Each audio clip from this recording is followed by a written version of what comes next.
What's poppin', y'all? It's time. It's time for us to grant DaBaby a comeback. He's done his time in what we would call limbo.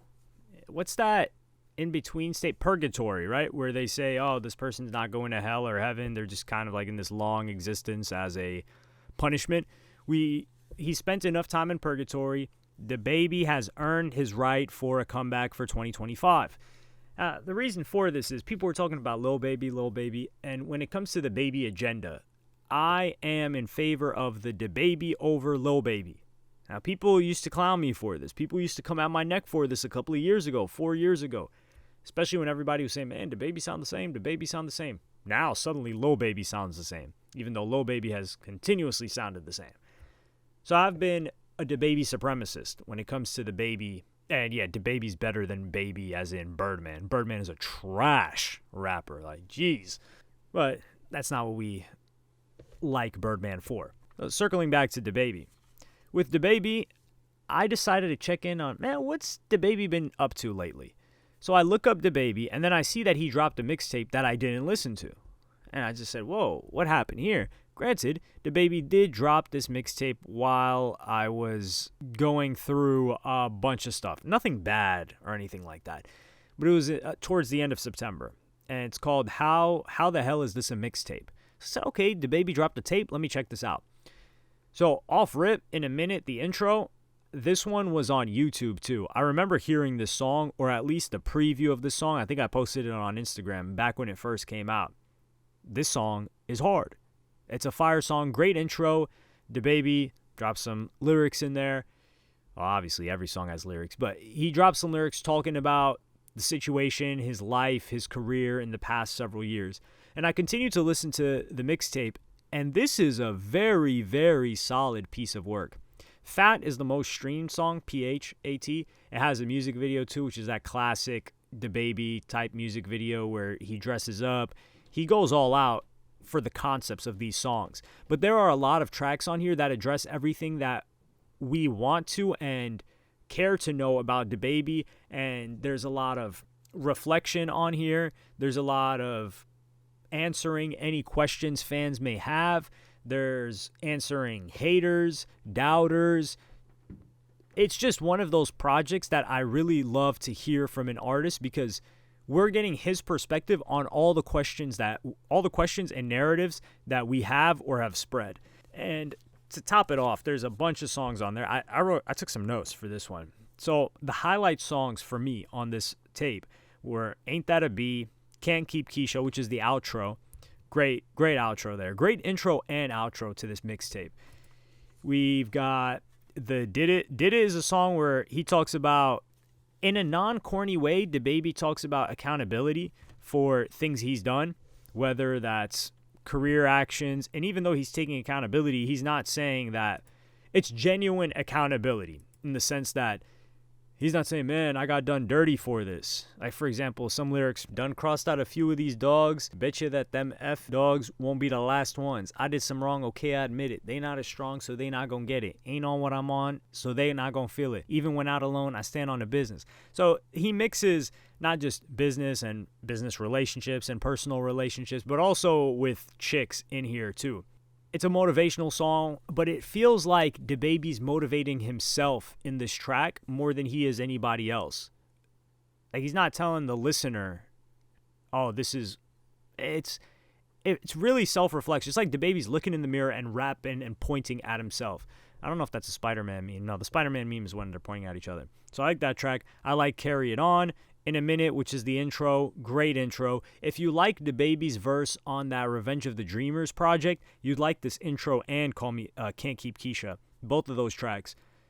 Give Me a Reason. So he talks about the charts on this one, where he's saying, oh, I could have stayed on the charts, but I ain't want to sell my soul. And DaBaby came in as a charting artist, right? He had Suge, and then he had two more songs. He had Rockstar, and he had another one in between there. So DaBaby was charting. He was doing numbers, Levitating as well. Can't forget about that one. How the hell did I not mention that? And he did his thing on Levitating. That song was not what it was before DaBaby. And of course, you got Bop too. So DaBaby had multiple hits. Vibes. Yet at some point, it seemed like he was getting a lot less industry support. And that was in part for some comments that he made at Rolling Loud that he decided to double down on. But going further down this list, we got Gotta Know. I enjoyed that song a lot too. And Hate a Nice Chick. So we've got songs for, I enjoyed the first half of this tape more than the second half. The second half mixes a bunch of songs for girls, which, if you guys remember, when DaBaby was at his peak, scorching hot, even a little bit after, he had a lot of female fans. And the second half of the project, a couple of those songs like Gotta Know, Ain't Going, You the Type, Hollywood Freak, they seem like they're targeting that demographic of his fan base, which doesn't really speak to me too much. The songs are still solid, but that's why I like the beginning of this tape. So it's not just this tape that I'm saying DaBaby deserves a comeback, because this tape is solid. It at least deserves a listen from you guys if you've ever enjoyed DaBaby. If you've never enjoyed DaBaby, don't bother. But if you had genuine, not feedback, but criticisms, there's a diverse sound on here. It's still DaBaby. It's still the heart and soul of DaBaby. It's still lyrics, but there's different flows on here, different beats on here. They're not those goofy beats. And that's one of the things that made DaBaby unique, is because he would choose certain beats where it was hit or miss sometimes. It might be like, damn, this beat, no other rapper would have even thought or could possibly rap on this beat, and he turned it into a hit. And then sometimes it just sounds like garbage. But since 2022, we could say, the last project DaBaby dropped, the last album, was Baby on Baby 2. Which didn't really perform too hot. Before that, he had Better Than You, which was a project with Youngboy that did okay, but this was when Youngboy was going on that crazy run. So that really assisted DaBaby in that front. But Baby on Baby 2 didn't do too hot. And this is the thing that DaBaby does that I don't see other rappers who fall off do, or aren't as hot as they once were. Number one, DaBaby addresses it. He acknowledges it. He knows what he could have done to keep it there, and he's not mad or bitter about it, nor is he reflecting that on his fans, because the last tour that DaBaby went on a couple of years ago, after this whole quote-unquote fall-off, cancellation, the shows were a lot smaller than they usually were. I think maybe 3,000 people tops at some venues. Some were 1,500, and he was out there helping, selling tickets. He was giving a performance, the same type of performance that he would give for a festival, or when he was booked for these really, really big shows. He was giving it to his crowd and audience, despite having had multiple number one hit songs. He was still down there in the trenches, rebuilding again. We don't hear any entitlement from DaBaby. He doesn't say, why aren't people posting me? I deserve to get posted. We don't hear any bitterness from DaBaby, and no helplessness either. So DaBaby's willing, and he has been. He keeps dropping music. He drops mixtapes. He had that, I think he had that Not Like Us freestyle. He keeps dropping freestyles. The guy's just consistently working and hungry, and it's the same exact energy that got him to where he's at. A lot of rappers, maybe they exude that energy in the beginning before they blow up, but once they've blown up to DaBaby's level, and DaBaby still gets a crazy amount of monthly listeners and bookings globally, because he's just had multiple hit songs that have expanded outside the U.S. So DaBaby's still getting booked for good amounts. He's got 24 million monthly listeners. That's a lot.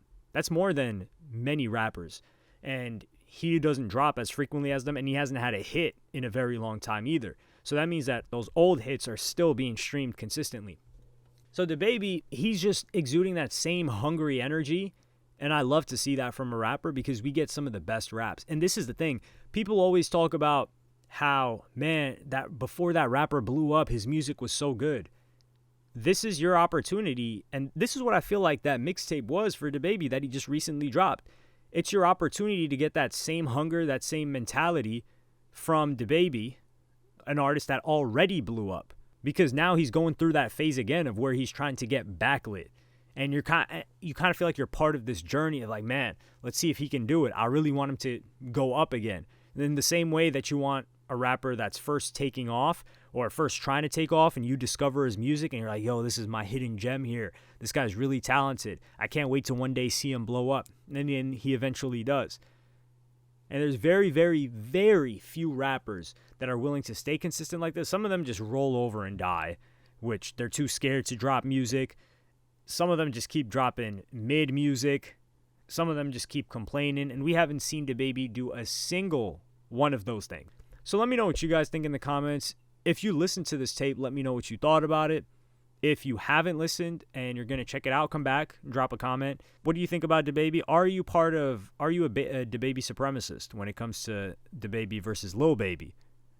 And have you always been, or is that something new where you're now like, damn, Lil Baby's not dropping? And this isn't a judgment on Lil Baby's most recent album. I'm recording this before I listen to that album. I still have to listen to that and talk about it. And the reason why I recorded this was because of the Cordae comments that I made. If you haven't seen my Cordae video, watch it, where I talk about Cordae needs to drop a tape this year. So we really see kind of like he just keeps going on the momentum that he's had for the Crossroads dropping.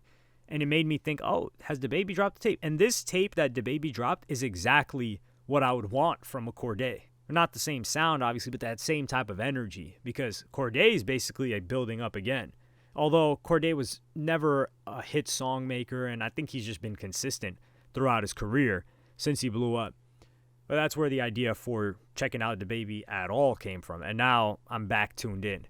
So yeah, let me know what you guys think in the comments. Like and subscribe and hit the notification bell if you enjoyed. Follow me on Twitter and Instagram. Thank you for watching. Peace.